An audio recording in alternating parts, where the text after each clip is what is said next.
Phase 1 is cleared. Max level 25 reached. Collected all the runes except for 2 grindy, expensive ones. I've explored and completed most quests in the Barrens, Stonetown Peak and Ashenvale. We cleared the Ashenvale PvP event, got the Ashenvale mount, and of course we completed the Blackfathom Deeps raid. Just in time, I will add, because Phase 2 is just around the corner on February the 8th. What was your favorite part of Phase 1 and what are your hopes for Phase 2? Let me know in the comments, and let's start with our final impressions on Season of Discovery Phase 1.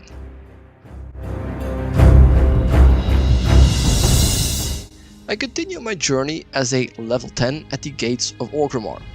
The Barrens and Stonetown Peak were my next destinations before getting to the end zone of Ashenvale. For however much I enjoy the nostalgia of Classic, this was the slowest part of my Phase 1 experience. Especially as an Orc, Tauren or Troll, you're kinda forced to go to the Barrens, and it's a level 10 to 25 zone, so you're gonna be there for a while. As an Alliance or Undead, you have a bit more diversity in the zones. I continue my search for the runes that Season of Discovery added. In total, each class got 12 runes to find. Most of them are in your starter zone and your second zone. It was really fun discovering these runes as you're questing. Some I had to search on how to do, but others were found naturally. Like a random cheetah patrolling the Barrens, or a new asset that you can't really remember was there in vanilla.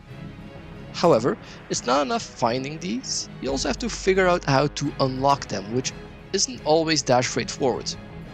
The patrolling cheetah, for example, has a speed buff, which you need to remove by dropping a trap in its path.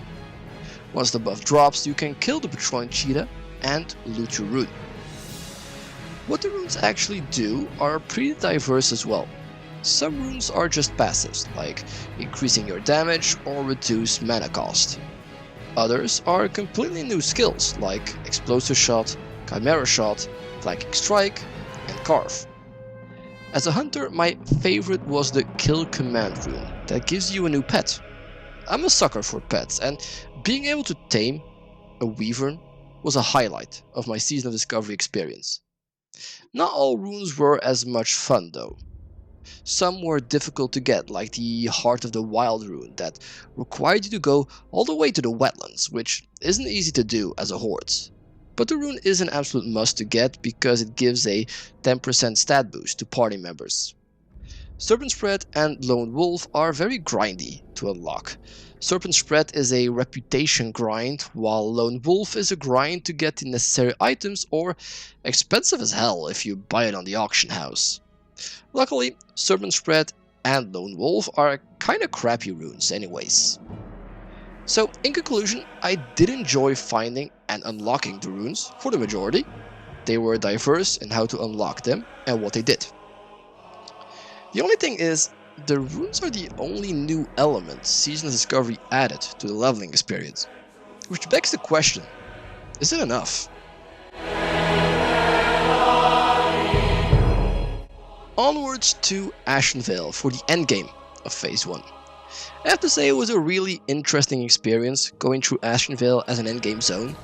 Usually the enemies and quests are a walk in the park because you're the same level or out-level them by the time you get there. This time around, you really have to be careful where you go and not overpull, or the mobs are gonna give you a bad day.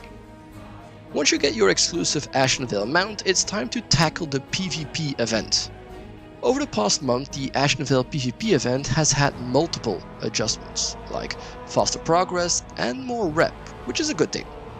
While Classic is slow enough as it is, Season of Discovery doesn't have to make it any slower.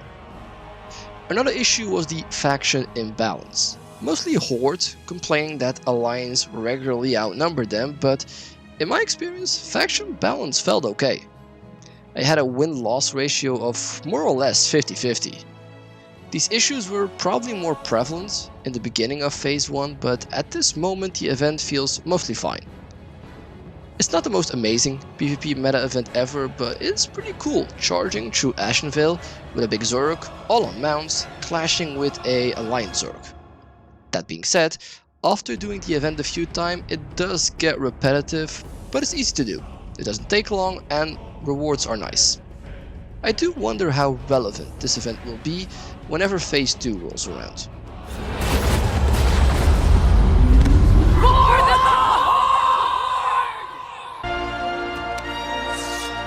For the Alliance! My final obstacle in Phase 1 of Season of Discovery is the Blackfathom Deeps raid, the classic dungeon reimagined as a 10-player raid.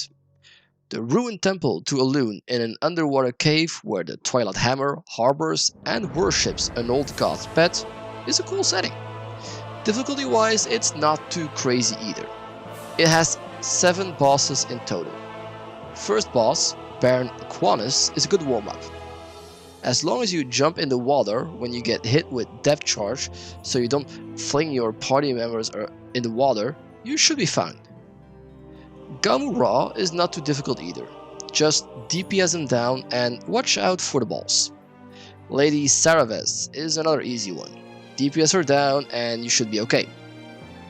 Galahast is the first boss you have to watch out for.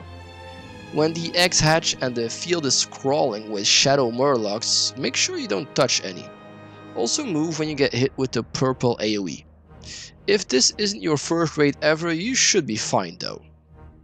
Lorca's Jet is next. Should be easy. Watch the totems so you destroy the right one and you should be Gucci. The 2 final bosses will pose a challenge. Lord Calrus is no joke. The dust to dust guy will grind you to dust if you don't watch out. Dust. Think I'm dead here. Dust.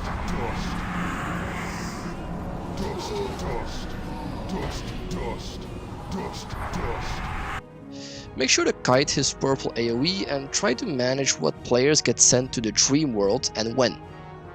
After a few tries, you should get it. Finally, it's time to confront Akumai, the old god pet. Akumai has gotten an upgrade and looks more threatening than ever. Although not as difficult as Calrus, you should be careful.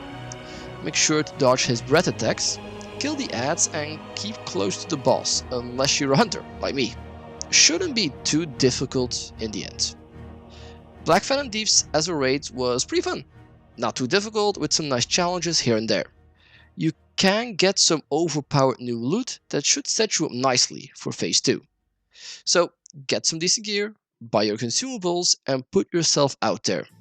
You'll see that the raid is approachable enough even for the casuals among us. Do it! Just do it! Don't let your dreams be dreams. Unlike the Ashenvale PvP event, I do feel like Blackfathom Deeps raid will stay relevant because it can be used to level quickly and get strong gear early in the game. Can't wait to see what they do for Gnomeregan. I very much enjoyed Phase 1 of Season Discovery. It's not without its faults. The middle part between the first 10 levels and the end zone in Ashenvale feels very slow. The Ashenvale event is okay, although boring after a few times. The runes, however, are a fun addition, and Blackfathom Deeps as well is a challenging but accessible raid for all players. Releasing Season of Discovery in phases is perfect for casual players like myself to keep up.